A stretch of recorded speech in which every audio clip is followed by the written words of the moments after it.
నమస్తే, welcome to Suman TV. నేను మీ హరిత. ఇప్పుడు నేను లక్డీ కపుల్లోని గ్లెన్గల్స్ హాస్పిటల్ వద్ద ఉన్నాను.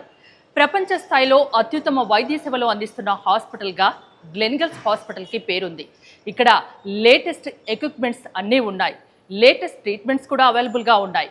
24 అవర్స్ ఎమర్జెన్సీ సర్వీస్ ఉంది.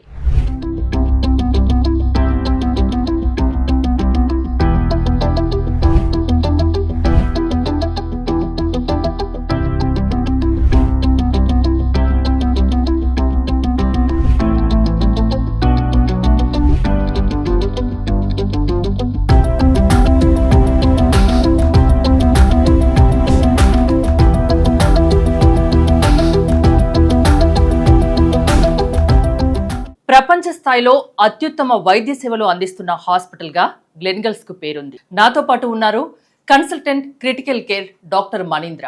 నమస్తే డాక్టర్ గారు. నమస్తే అండి. చిన్న పిల్లల నుంచి పెద్దవాళ్ళ వరకు ఫీవర్స్తో బాధపడుతున్నారు, బాడీ పెయిన్స్తో బాధపడుతున్నారు. మీరు సీనియర్ డాక్టర్గా ఎలాంటి ఫీవర్స్ని ఇప్పుడు ఎక్కువగా చూస్తున్నారు? నెల 15 రోజుల నుంచి ఆల్మోస్ట్ ప్రతి పేషెంట్ కూడా అంటే జ్వరము, ఒళ్ళు నొప్పులు, కండరాల నొప్పులు, కీళ్ళ నొప్పులతోటే వస్తున్నారు. ఆల్మోస్ట్ టు బి ప్రిసైజ్ 90 నుంచి 95% వరకు డెంగ్యూ ఇంకా చికున్ గున్యానే మనం పిల్లల్లో కానీ పెద్దవాళ్ళల్లో కానీ చూస్తున్నాము. డెంగ్యూ కానీ చికెన్ గున్యా కానీ ఎలాంటి సిమ్టమ్స్ కనిపిస్తాయి? నార్మల్ ఫీవర్స్కి వీటికి డిఫరెన్స్ ఎలా తెలుసుకుంటాం? It is a good question. So మనకి డెంగ్యూలో కానీ చికున్ గున్యాలో కానీ రెండిట్లో కూడా హై గ్రేడ్ ఫీవర్ 102, 103, 104 వరకు కూడా వస్తుంది. దాంతోపాటు ఒళ్ళు నొప్పులు చాలా తీవ్రంగా ఉంటున్నాయి. అంటే లేచి నడవడానికి కూడా ఇబ్బంది అయ్యేంత ఒళ్ళు నొప్పులతో పేషెంట్స్ ఇబ్బంది పడుతున్నారు. చిన్నపిల్లల్ని తీసుకోండి, పెద్దవారిని తీసుకోండి, 2 వర్గాల వారు కూడా లేచి నించోడానికి కూడా ఇబ్బంది పడుతున్నారు. సో దాంతో చాలా టెన్షన్ పడుతున్నారు. But most of these people are recovering. చాలా మటుకు హాస్పిటల్ అడ్మిట్ కాకుండానే ఇంప్రూవ్ అవుతున్నారు. అది ఒక మంచి లక్షణం అని చెప్పుకోవాలి. ఫీవర్ రాగానే జనరల్గా ఇంట్లో వాళ్ళు చేసే పని ఏంటంటే ఏదో ఒక మెడిసిన్ వేసుకుంటారు. 6 గంటలకు ఒకసారి, 8 గంటలకు ఒకసారి, 10 గంటలకు ఒకసారి ఆ మెడిసిన్ రిపీట్ చేస్తూ ఉంటారు.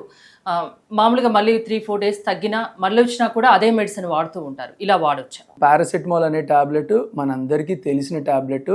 అడల్ట్స్ గురించి చెప్తున్నాను. పెద్దవాళ్ళల్లో 650 mg అన్న పారాసెటమాల్ 4 నుంచి 5 సార్లు కూడా సేఫ్గా వాడచ్చు. ఎటువంటి ఇబ్బంది ఉండదు. యూజువల్గా బరువు ప్రకారం చూస్తే పారాసెటమాల్ ప్రతి డోస్లో 15 mg per kg అన్న డోస్ మినిమం తీసుకోవాల్సి ఉంటుంది. ఇది పిల్లల్లో మాకు చాలా వస్తుంది. సార్ పారాసెటమాల్ ఇస్తున్నాం ఇంకా కూడా జ్వరం తగ్గట్లేదు అని చెప్పి. సో యూజువల్ డోస్ ఎంత అంటే 15 mg per kg body weight. అంటే 10 కిలోలు ఉన్న అబ్బాయికి మనం 150 mg పారాసెటమాల్ ఇస్తేనే జ్వరం తగ్గుతుంది. సో మనం డోస్ కరెక్ట్గా అయ్యినప్పుడు పిల్లల్లో చాలా మటుకు సార్ నేను పారాసెటమాల్ ఇస్తున్నాను ఇంకా కూడా జ్వరం తగ్గట్లేదు అంటారు. సో ఆ డోస్ అన్నది కరెక్ట్గా ఇస్తేనే మనకి పారాసెటమాల్ ఎఫెక్ట్ ఉంటుంది. ఈ సీజన్లో పారాసెటమాల్ ఇస్తే కూడా జ్వరం తగ్గని పేషెంట్స్ చాలామంది ఉన్నారు. వాళ్ళకి మనము ఇబుప్రూఫెన్ అని చెప్పి, మెఫెనమిక్ యాసిడ్ అని చెప్పి ఇట్లా రకరకాల యాడెడ్ ట్యాబ్లెట్స్ కూడా ఇస్తున్నాము. బట్ ఈ యాడెడ్ ట్యాబ్లెట్స్ అన్నది డాక్టర్ని సంప్రదించి వేసుకోవడం అన్నది బెటర్. పారాసెటమాల్తో కనుక జ్వరం తగ్గకపోతే దగ్గరలో ఉన్న డాక్టర్ని కన్సల్ట్ చేయడం అన్నది నేను సజెస్ట్ చేస్తాను.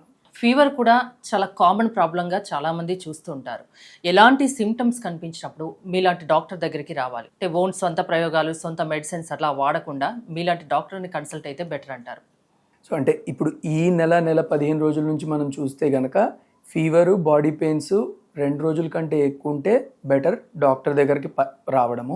జనరల్గా చెప్పాలి అంటే ఫీవర్తో పాటు ఏదైనా లోకలైజేషన్ అంటే ఫీవర్తో పాటు మూత్రంలో మంట, ఫీవర్తో పాటు విపరీతమైన దగ్గు, తెమడతో పాటు అట్లా ఉన్నప్పుడు మనకి ఏదైనా లోకలైజేషన్ అంటే జ్వరంకి రీజన్ ఏంటి?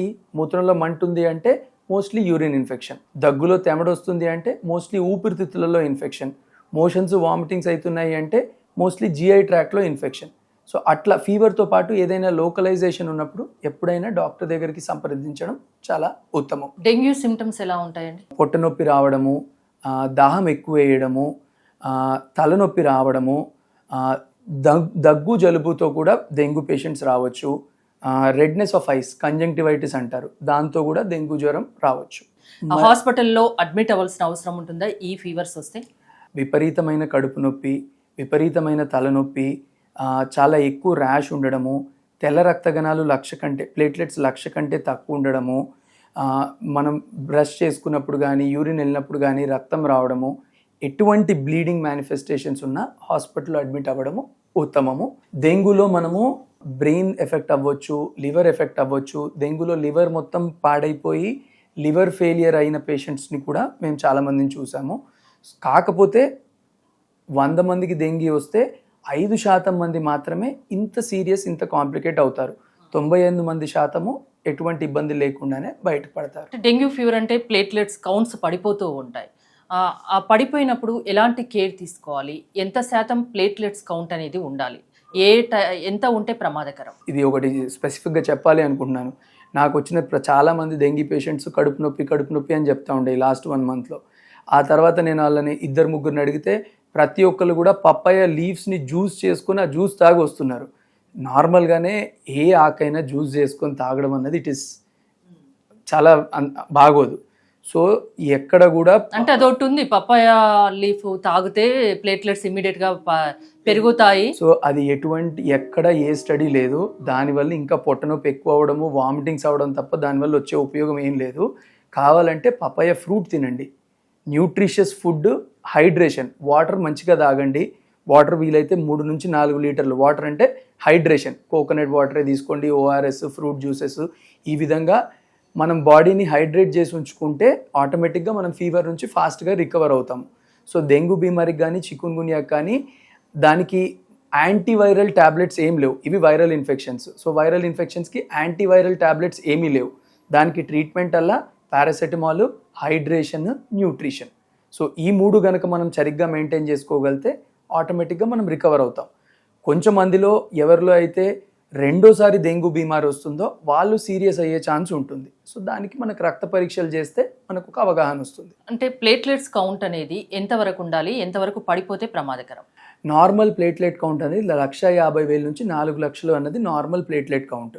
సో మనకి 1,00,000 నుంచి 1,50,000 వరకు మనం యూజువల్గా అడ్మిషన్ అడ్వైజ్ చేయము. 1,00,000 కంటే తగ్గితే యూజువల్గా హాస్పిటల్లో అడ్మిట్ అవ్వమని అడ్వైజ్ చేస్తాము. బట్ స్టిల్ కంపల్షన్ అంటే కంపల్షన్ కాదు. కాకపోతే 1,00,000 కంటే తగ్గినప్పుడు it is always better to stay in the hospital. So that ఏదైనా వార్నింగ్ సైన్స్ వచ్చినప్పుడు మనం హాస్పిటల్లో ఉంటే మనం ఏదైనా ఎమర్జెన్సీగా ఏదైనా ప్రికాషన్స్ తీసుకోవాల్సిన తీసుకోవడానికి సౌలభ్యంగా ఉంటుంది. ఏ ప్లేట్లెట్ కౌంట్ ఉన్నా కూడా బ్లీడింగ్ అయితే మాత్రం తప్పకుండా హాస్పిటల్లో ఉండాలి. అంటే బ్లీడింగ్ అంటే ఎలా అవుతుంది? బ్లీడింగ్ అంటే యూజువల్గా మ్యూకోసల్ సర్ఫేసెస్ నుంచి బ్లీడింగ్ అవుతుంది. మ్యూకోసల్ సర్ఫేసెస్ అంటే మనం బ్రష్ చేసుకున్నప్పుడు కానీ యూరిన్ వెళ్ళేటప్పుడు కానీ those are the common mucosal surfaces from where we can see bleeding. So ఈ ప్లేసెస్లో నుంచి మనకి బ్లీడింగ్ అయితే మాత్రం బెటర్ హాస్పిటల్లో అడ్మిట్ అవ్వడం. చికున్ గున్యా సిమ్టమ్స్ సేమ్ ఉంటాయి కదండి? చికున్ గున్యాలో యూజువల్గా తెల్ల రక్త కణాలు ఎఫెక్ట్ అవ్వవు. జాయింట్ పెయిన్స్ ఇంకా ఎక్కువ సివియర్గా ఉంటుంది and duration of joint pains ఇంకా ఎక్కువ ప్రొలాంగ్డ్గా ఉంటుంది. అంటే ఏది ఎలాంటి ఫీవర్ ఎలా నిర్ధారిస్తారు మీరు? మనం యూజువల్గా రక్త పరీక్షలు చేస్తేనే నిర్ధారిస్తాము. ఈ రక్త పరీక్షల్లో నేను మెయిన్గా చెప్పాలనుకుంది ఏంటి అంటే ఫస్ట్ జ్వరం వచ్చిన మొదటి రోజు కానీ రెండో రోజు కానీ రక్త పరీక్షలు చేసిన ప్రయోజనం ఉండదు. సో అందుకని నేను నా ప్రతి పేషెంట్కి కూడా 3 రోజుల తర్వాతనే రక్త పరీక్షలు చేయమని చెప్తాను. సో యూజువల్గా ఫస్ట్ 1 or 2 డేస్లో మన యాంటీజెన్స్ కానీ యాంటీబాడీస్ కానీ డిటెక్ట్ అయ్యే ఛాన్స్ తక్కువగా ఉంటుంది.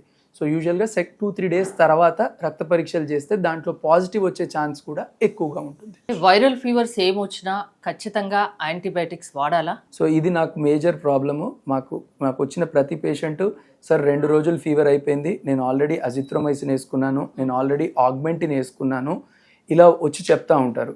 సో అంటే చెప్పాలి అంటే మన దగ్గర యాంటీబయాటిక్స్ ఓవర్ ద టేబుల్ డైరెక్ట్గా మనకి మెడికల్ షాప్లో ఇస్తారు. వెస్టర్న్ కంట్రీస్లో యాంటీబయాటిక్ వితౌట్ ప్రిస్క్రిప్షన్ కూడా ఇవ్వరు. ఎందుకు అంటే ఇలా యాంటీబయాటిక్ వాడడం వల్ల బ్యాక్టీరియాకి ఏదైతే ఉందో రెసిస్టెన్స్ డెవలప్ చేసుకొని నెక్స్ట్ టైం మీరు ఆ యాంటీబయాటిక్ వాడినప్పుడు మీకు ఆ యాంటీబయాటిక్ కూడా పనిచేయదు. సో అందువల్ల మిస్యూజ్ ఆఫ్ యాంటీబయాటిక్స్ అన్నది it's a big problem. Me being a critical care physician we lose so many patients because of multi drug resistant infections. మేము ఎన్నో ప్రాణాలు డ్రగ్ రెసిస్టెంట్ ఇన్ఫెక్షన్స్ వల్ల కోల్పోతాం. ఇది దీనికి most important thing irrational use of antibiotics. ఎవరికి వాళ్ళు ఓన్గా మెడిసిన్స్ తెచ్చి వేసుకోకండి. యాంటీబయాటిక్స్ వాడకండి. పారాసెటమాల్ వాడండి, నాకేం ఇబ్బంది లేదు. యాంటీబయాటిక్స్ వాడకండి. అసిడిటీకి ప్యాంటోప్రజోల్ టాబ్లెట్ వాడండి, ఇబ్బంది లేదు. సైడ్ ఎఫెక్ట్స్ లేని టాబ్లెట్స్ వాడండి. బట్ యాంటీబయాటిక్స్ వాడకండి. డెంగ్యూ కానీ చికెన్ గున్యా కానీ వచ్చిన తర్వాత వాళ్ళు పేషెంట్ కోలుకోవడానికి చాలా కాలం పడుతుంది. ఎందుకంటారు? వచ్చిన తర్వాత తీసుకోవాల్సిన జాగ్రత్తలు ఏంటి అసలు? సో యూజువల్గా వైరల్ ఫీవర్స్లో post viral arthralgias, post viral myalgias, post viral asthenias, so వీటికి అంటే వైరల్ ఇన్ఫెక్షన్ తగ్గిన తర్వాత మన న్యూట్రిషన్ స్టేటస్ తగ్గి మన ఇమ్యూనిటీ లెవెల్ తగ్గడం వల్ల కొంచెం రికవరీకి ప్రొలాంగ్డ్గా ఉంటుంది. సో అది ఇమ్యూన్ స్టేటస్ ద్వారా కూడా మనకి కొంచెం మంది ఇమ్యూనిటీ బాగున్న వాళ్ళు 1 వీక్లో రికవర్ అయిన వాళ్ళు కూడా ఉంటారు. ఇమ్యూనిటీ కాస్త తగ్గున్న వాళ్ళు, కాస్త విల్ పవర్ తక్కువ ఉన్న వాళ్ళకి కాస్త రికవరీ అవ్వడానికి టైం పడుతుంది. వైరల్ ఫీవర్స్ రాకుండా ముందస్తు వ్యాక్సినేషన్స్ ఏమైనా ఉన్నాయా? ఇంకా ఇప్పటి వరకు అయితే డెంగ్యూకి, చికున్ గున్యాకి మల్టిపుల్ వ్యాక్సిన్ ట్రయల్స్ ఉన్నాయి. బట్ ప్రూవెన్ వ్యాక్సినేషన్స్ ఇంకా ఇండియాలో అయితే అవైలబుల్ లేవు. ప్రాబబ్లీ నియర్ ఫ్యూచర్లో we will be able to will be getting some vaccines also. ప్రస్తుతానికైతే వ్యాక్సిన్స్ లేవు. ఆల్రెడీ ఫీవర్స్తో బాధపడుతున్న వారికి ఏం చెప్తారు మీరు? యాజ్ ఆఫ్ నౌ ఈ గత 1-2 నెలల్లో నేను ఫేస్ చేస్తున్న ప్రాబ్లం ఏంటి అంటే జ్వరము, ఒళ్ళు నొప్పులతో వస్తున్నారు. 3-4 రోజుల తర్వాత మేము రక్త పరీక్షలు చేసినప్పుడు కూడా డెంగ్యూ, చికున్ గున్యా అన్నీ నెగిటివ్ వస్తున్నాయి. సో ఎగ్జాక్ట్ రీజన్ డెంగ్యూ, చికున్ గున్యా ఎందుకు నెగిటివ్ వస్తున్నాయో మాకు తెలీదు. మేబీ ఇంకో కొత్త స్ట్రెయిన్ ఉందా, we are also not sure. But చాలా వరకు 6-7 రోజులు లేదా 10 రోజుల్లో రికవర్ అవుతున్నారు. సో టెన్షన్ పడాల్సిన అవసరం లేదు. బట్ 3-4 రోజులు జ్వరం తగ్గకుండా ఉండి ఏమన్నా పచ్చకలు కానీ అంటే జాండీస్ వస్తే better consult a doctor immediately and take the treatment according to doctor's prescription. Don't take self medications, don't use antibiotics. Prevention is always better than cure. So దీంట్లో మీకు అందరికీ తెలుసు డెంగ్యూ కానీ చికున్ గున్యా కానీ దోమకాటుతో వస్తుంది. సో బయటికి వెళ్ళినప్పుడు ఫుల్ క్లోత్స్తో వెళ్ళడము, మస్కిటో బైట్స్ని అవాయిడ్ చేయడము, ఇంటి ప్రాంగణాలలో వాటర్ చేరకుండా చూసుకోవడము, ఇలాంటి ప్రికాషన్స్ తీసుకోవడం. ప్రత్యేకించి ఫుడ్ విషయంలో ఏమైనా కేర్ తీసుకోవాల్సి ఉంటుందా? ఎనీ న్యూట్రిషియస్ ఫుడ్, పోషకాహారం మంచిగా తీసుకోవడం సరిపోతుంది. ఆయిల్లో ఫ్రై చేసిన ఫుడ్ కానీ, మసాలాలు ఎక్కువ ఉన్న ఫుడ్ కానీ అవాయిడ్ చేయడం. క్లినికల్ సర్వీసెస్ ఏంటి? లేటెస్ట్ టెక్నాలజీ ఏముంది ఇక్కడ? సర్వీసెస్ ప్రకారం చూస్తే ట్రాన్స్ప్లాంట్ అన్నది హైదరాబాద్లో స్టార్ట్ అయ్యింది ఈ హాస్పిటల్ నుంచి. సో ఇప్పుడు లివర్ ట్రాన్స్ప్లాంట్ కానీ, కిడ్నీ ట్రాన్స్ప్లాంట్ కానీ ప్రతి హాస్పిటల్లో చేస్తున్నారు. బట్ వే బ్యాక్ ఎర్లీ 2000స్లోనే ఈ యొక్క ఆర్గనైజేషన్లో ట్రాన్స్ప్లాంట్ అనేది స్టార్ట్ అయ్యి successfully we have done more than 1000 liver transplants, which is a big number. Transplants నుంచి మెడికల్ బ్యాక్గ్రౌండ్లో ECMO is like advanced technique where patient ఊపిరితిత్తులు పనిచేయకుండా హార్ట్ వీక్గా ఉంటే ఎక్మో మీద పెడతాము. We have our own ECMO machine, we have our own ECMO team and advanced cardiac procedures, lung transplants also we are doing. So we are well equipped and we are on par with all the other hospitals. World wide గా ఉన్న latest technology అంతా clinicals లో ఉంది, అంతేనా? Absolutely. And as a team we are 5 units. ఒక్క hospital కాదు, మా చెన్నైలో, బెంగళూరు, బాంబే, హైదరాబాద్లో 2 యూనిట్స్ ఉన్నాయి. We have inter departmental meetings. అక్కడ నుంచి ఇప్పుడు చెన్నైలో యూట్రస్ నుంచి, ఇంటెస్టైన్స్ నుంచి ప్రతి ఒక్కటి ట్రాన్స్ప్లాంట్ చేస్తున్నారు. So in near future we want to do those things even in Hyderabad. 24 hours emergency services ఉంటాయి. Absolutely. So thank you doctor గారు. మీరు కనుక క్లినికల్స్ లో ట్రీట్మెంట్ చేయించుకోవాలి అనుకుంటే స్క్రీన్ పై స్క్రోల్ అవుతున్న నెంబర్స్ కాల్ చేసి కాంటాక్ట్ అవ్వండి. చూస్తూనే ఉండండి సుమన్ టీవీ.